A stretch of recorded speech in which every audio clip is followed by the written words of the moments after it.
America से लेके Europe तक अभी जो मार्केट में बुरी खबरें निकल के आ रही है वो एक्चुअल में क्या है, उसका क्या इम्पैक्ट होगा। और आज के दिन हम लोगों ने डाउन साइड के मोमेंटम में 300 पॉइंट कैसे कैच किया, अप साइड के मोमेंटम में कैसे कैच किया, इसके पीछे का लॉजिक क्या है, ये सभी बातें इस वीडियो में सीखने की समझने की कोशिश करते हैं। अभी सबसे इंपॉर्टेंट बात है कि किस तरीके के बुरे खबर का क्या इम्पैक्ट हो रहा है।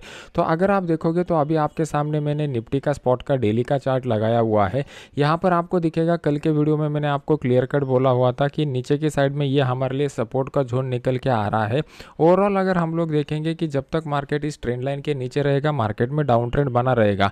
आज के दिन मार्केट फ्लैट ओपन हुआ था। कल के दिन अगर आप ग्लोबल मार्केट में देखोगे तो पर्टिकुलरली यूएस मार्केट में जो है वो क्रेडिट स्विस बैंक का जो इशू हुआ था, उसकी वजह से Credit Suisse bank initially 25% down चला गया था, फिर बाद में रिकवर होकर वहां पर ओवरऑल 15% डाउन के साथ क्लोज हुआ था।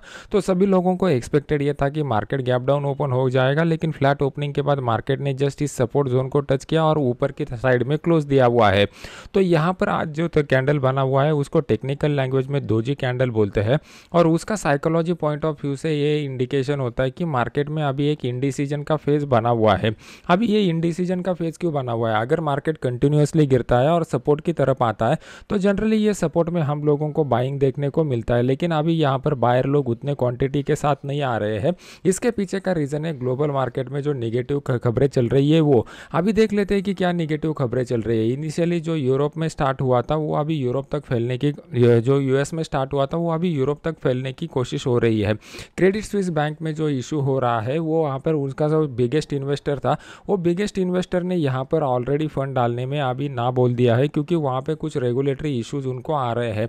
तो उसकी वजह से यहाँ पर जो हम लोगों को गिरावट देखने को मिल चुकी थी, उसके वजह से इकोनॉमी के ऊपर जो असर हो रहा था वो अभी यूनाइटेड स्टेट से यूरोप तक शिफ्ट हो जा रहा है। मतलब यूरोपियन मार्केट में भी आने वाले समय में हम लोगों को गिरावट देखने को मिल सकती है। अगर ग्लोबल मार्केट में बड़ी गिरावट हो जाएगी तो इंडियन मार्केट भी उससे बच नहीं पाएंगे, अपने मार्केट में भी तेज गिरावट होने की आशंका है। तो इस समय किस तरीके से ट्रेड करना है इसको समझने की कोशिश करते हैं। अभी कल के दिन मार्केट कहीं पे भी ओपन हो जाए, अगर आज के दिन इनडिसीजन बना हुआ है तो कल का दिन हमारे लिए अहम रहेगा। कल के दिन अगर मार्केट यहाँ पर कोई इस तरीके का स्ट्रॉन्ग बुलिश कैंडल बनाता है तभी मार्केट इस सपोर्ट को रिस्पेक्ट कर रहा है, ऐसा हम लोग बोल सकते हैं।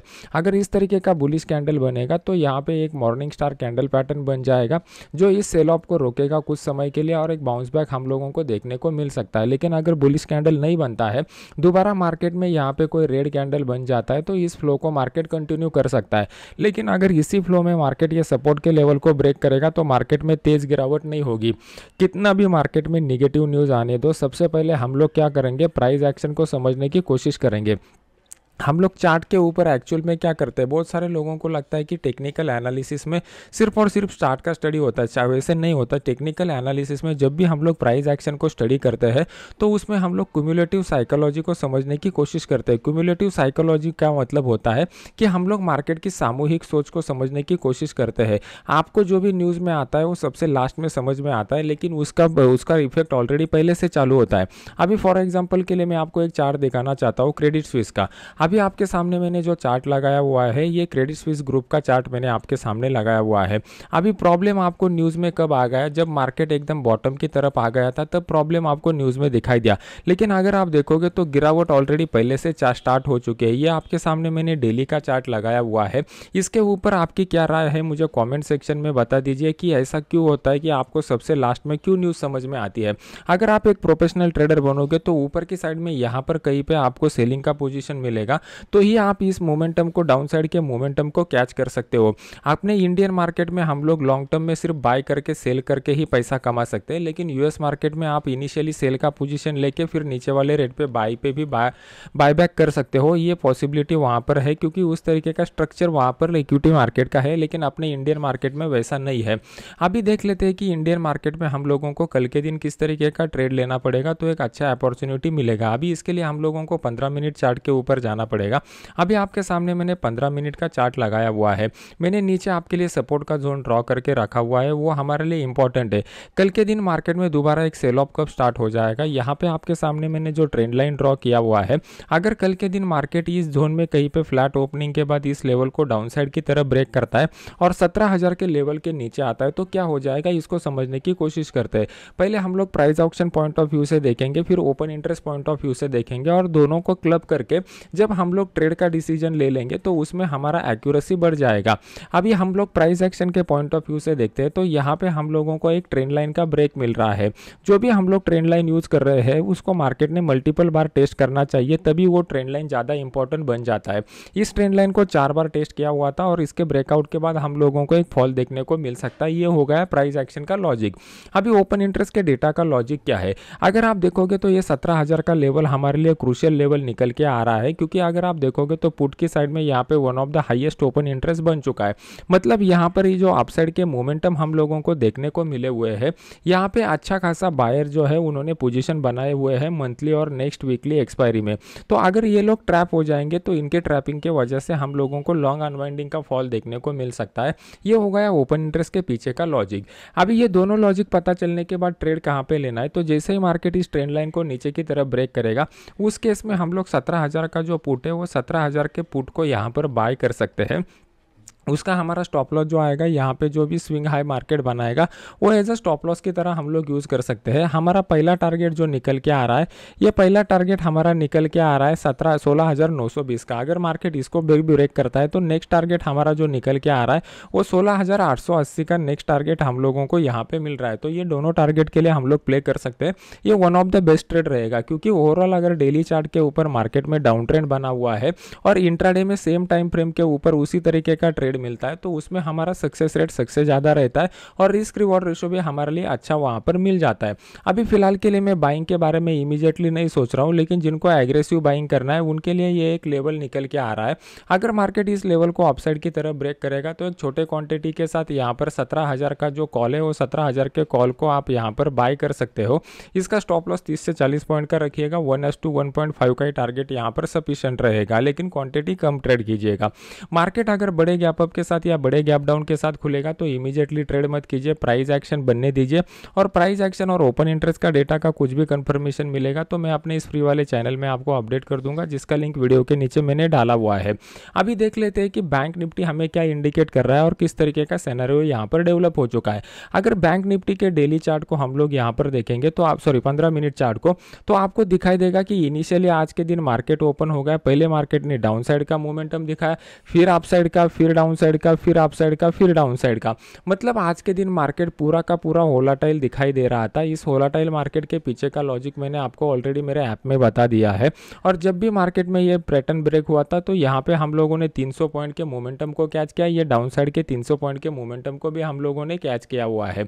तो अभी हम लोगों को ये समझना पड़ेगा कि ये वोलेटिलिटी क्यों बढ़ रही है। जैसा मैंने आपको साइकोलॉजी और फंडामेंटल को क्लब करके बताया हुआ था कि बड़े प्लेयर अभी इस लेवल के ऊपर ज़्यादा फ्रेश बाइंग के लिए इंटरेस्टेड नहीं है, और जो ऑप्शन राइटर है वो ऑप्शन राइटर भी अपना कम क्वांटिटी के साथ ट्रेड करना प्रेफर कर रहे हैं।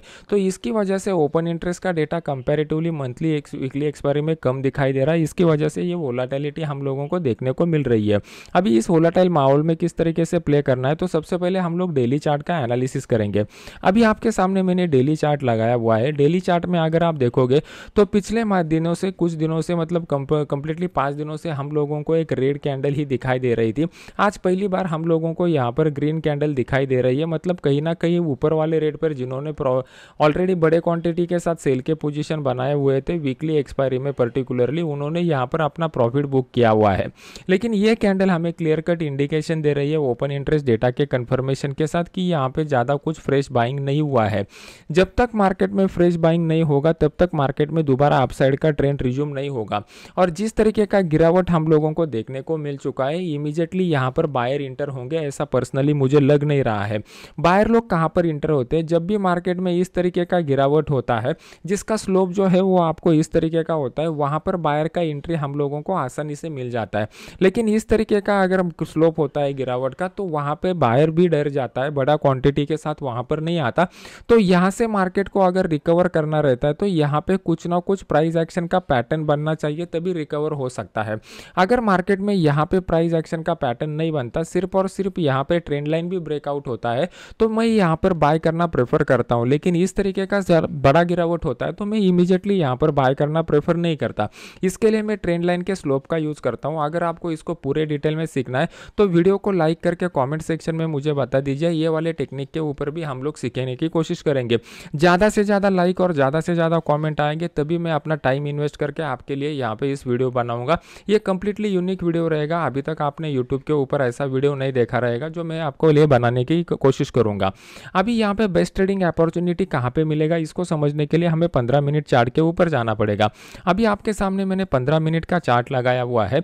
अगर आप देखोगे तो यहाँ पे ट्रायंगल पैटर्न बनने के बाद मार्केट ने एक बड़ा मोमेंटम दिखाया। ऑलमोस्ट 300 पॉइंट हम लोगों ने यहाँ पर भी कैच किए हुए हैं। लेकिन ये जो मोमेंटम है, ये मोमेंटम के बाद दोबारा ऊपर से सेलिंग आ गया मार्केट में। तो हमारे लिए अभी इंपॉर्टेंट लेवल कौन सा निकल के आ रहा है, तो सबसे पहले जब भी आप एनालिसिस करना स्टार्ट करोगे तो आपको एक प्रोफेशनल ट्रेडर बनना है। तो मार्केट में सबसे पहले आपको स्विंग हाई स्विंग लो ढूंढने आने चाहिए। अगर हम लोग यहाँ पर जो स्विंग लोज मिल रहे हैं उस स्विंग लोज को अगर हम लोग कनेक्ट करते हैं तो हमारे लिए यहाँ पर एक ट्रेंड लाइन निकल के आ रहा है। तो कल के दिन मार्केट अगर फ्लैट ओपन होता है और फ्लैट ओपनिंग के बाद इस ट्रेंड लाइन को डाउन साइड की तरफ ब्रेक करता है तो उस केस में मैं 39,100 का जो पुट है वो 39,100 के पुट को यहाँ पर बाय करना प्रेफर करूंगा। लेकिन मेरे पास मान लो कि दो ऑप्शन है। वो कौन सा ऑप्शन है? पहला ऑप्शन है बैंक निफ्टी में ब्रेकआउट का ट्रेड मिलेगा डाउन साइड का, या फिर निफ्टी में ट्रेड मिलेगा। जैसा मैंने आपको बताया हुआ था तो मैं निफ्टी में ज़्यादा क्वांटिटी के साथ ट्रेड करना प्रेफर करूंगा, बैंक निफ्टी में मैं कम क्वांटिटी के साथ ट्रेड करना प्रेफर करूंगा। अभी इसके पीछे का लॉजिक समझ लीजिए। देखो, अगर आपको एक प्रोफेशनल ट्रेडर बनना है तो प्रोफेशनल ट्रेडर बनने के लिए कौन कौन से पॉइंट इंपॉर्टेंट रहते हैं? तो सबसे पहला पॉइंट इंपॉर्टेंट रहता है ट्रेडिंग स्ट्रैटेजी का, सेकंड पॉइंट इंपॉर्टेंट रहता है मनी मैनेजमेंट का, और थर्ड पॉइंट इंपॉर्टेंट रहता है साइकोलॉजी का। आपका सक्सेस डिपेंड रहता है 1% आपके ट्रेडिंग स्ट्रैटेजी के ऊपर, 2% आपके मनी मैनेजमेंट पे ऊपर और 97% आपके साइकोलॉजी के ऊपर। अभी मैं यहाँ पे मनी मैनेजमेंट वाला ट्रिक यहाँ पर क्यों यूज करूंगा, यहाँ पर क्यों नहीं यूज करूंगा, ये समझ लीजिए। यहाँ पर अगर आप देखोगे तो नीचे की साइड में 39,000 का जो लेवल है ये मेरे लिए एक क्विक सपोर्ट की तरह एक्ट हो सकता है, क्योंकि यहाँ पे पुट की साइड में one of the highest open interest already develop हो चुका है। तो मार्केट अगर इसको इमीडिएटली ब्रेक करेगा तो मेरे लिए यहाँ पे टारगेट बहुत ही नजदीक वाला आ रहा है। मार्केट अगर यहाँ पे टाइम स्पेंड करके ऊपर की साइड में कहीं पे ब्रेक करेगा इस हाई को ब्रेक किए बिना, तो मैं यहाँ पे अपना क्वांटिटी ज्यादा रखूंगा। अगर इमीडिएटली मॉर्निंग सेशन में ब्रेक करेगा तो मैं क्वांटिटी यहाँ पर कम रखूंगा। नेक्स्ट, मार्केट अगर 39,000 के नीचे भी आता है तो यहाँ से दोबारा मार्केट में एक बाइंग रिज्यूम हो सकती है 38,925-30 के करीब से, क्योंकि एक बड़ा बाइंग वाला मोमेंटम भी यहाँ से स्टार्ट हुआ था। मतलब मेरा टारगेट कितना निकल के आ रहा है, उसमें रिस्क रिवॉर्ड रेशो मुझे कितना मिल रहा है, इसके ऊपर भी मैं डिसाइड करता हूँ कि क्वांटिटी किस तरीके से मुझे क्या ऐड करना है या कम करना है। तो ये सभी पॉइंट आप मेरे फ्री वाले कोर्स में सीख सकते हो। फ्री वाले कोर्स को कैसे ज्वाइन करना है इसके डिटेल्स मैंने टेलीग्राम चैनल के ऊपर दिए हुए हैं, और टेलीग्राम चैनल का लिंक वीडियो के नीचे डिस्क्रिप्शन बॉक्स में मैंने डाला हुआ है। अगर आप यहाँ पे देखोगे तो ये one of the best opportunity आपके लिए रहेगा। मार्केट कल भी वोलेटाइल रहने की प्रोबेबिलिटी सबसे ज़्यादा है, क्योंकि ग्लोबल मार्केट में किस तरीके का सिनेरियो डेवलप होता है आज रात के ऊपर, उसके ऊपर डिपेंड रहेगा। लेकिन मार्केट अगर इसी चैनल में ऊपर जाता है तो इस चैनल में मार्केट ऊपर जाते समय आप यहाँ पर नीचे आने पर बाय ऑन द डिप्स का रणनीति अपना सकते हो, और ऊपर और जब भी मार्केट जाएगा सेल ऑन द राइज का रणनीति अपना सकते हो। ये दोनों फैक्टर आपके लिए काम करेंगे। लेकिन मार्केट वोलेटाइल रहना चाहिए, उस तरीके का मोमेंटम भी वो हम लोगों को आज रात डाउ जोन्स में दिखना चाहिए। अगर कल के दिन मार्केट जो है वो इसी किसी लेवल के करीब भी ओपन हो जाता है बड़े गैप अप के साथ, तो यहाँ पे भी आप लोग सेलिंग के रिवर्सल ट्रेड के लिए प्ले कर सकते हो। तो उसके लिए कल का ओपनिंग आप देख लीजिए। कितने लोगों को लगता है कि कल के दिन मार्केट अप ओपन होगा या डाउन ओपन होगा, मुझे वैसा कमेंट सेक्शन में बता दीजिए। कल के दिन बहुत सारे लोगों ने डाउ जोन्स के मोमेंटम को देख के बताया हुआ था कि मार्केट जो है वो गैप डाउन ओपन हो सकता है, लेकिन मार्केट फ्लैट ओपन हो गया। मैं पिछले 2-3 दिनों से यही सवाल आपसे पूछ रहा हूँ, क्योंकि मुझे gap up gap down opening को कैसे प्रेडिक्ट करना है उसके ऊपर एक वीडियो बना के डालना है। तो उससे पहले मैं जानना चाहता हूँ कि फॉलोअर का एक्सपेक्टेशन क्या है। तो ज़्यादा से ज़्यादा लोग कमेंट कीजिए तो मुझे भी आइडिया आ जाएगा कि उस वीडियो में कौन कौन से पॉइंट मुझे ऐड करने हैं। तो ये वीडियो अगर अच्छा लग रहा है तो इसको लाइक कीजिए और अपने यूट्यूब चैनल को सब्सक्राइब करके बेल आइकॉन का बटन दबा दीजिए। तो मिलता है नेक्स्ट एजुकेशनल वीडियो में। Thank you very much.